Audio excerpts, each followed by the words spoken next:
السلام علیکم ورحمۃ اللہ وبرکاتہ۔ سعودیہ کی فتویٰ کمیٹی سے یہ سوال ہوا کہ جب ہم ایک فلیٹ سے دوسرے فلیٹ میں منتقل ہوتے ہیں تو عام طور پہ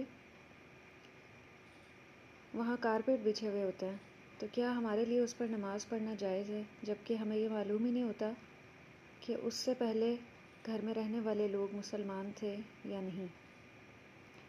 تو انہوں نے اس کا یہ جواب دیا کہ جو اشیاء میں اصل ہے وہ طہارت ہے۔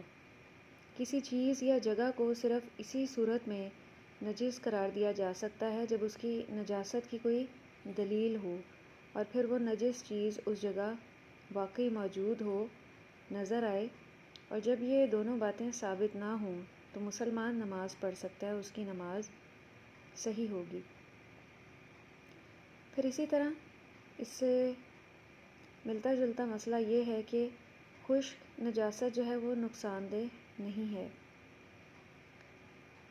مثلاً بچے نے اگر زمین پر پیشاب کیا اور اسے دھویا نہ گیا اور وہ زمین خشک ہو گئی دھوپ کے سبب، پھر کوئی شخص آ کر اس خشک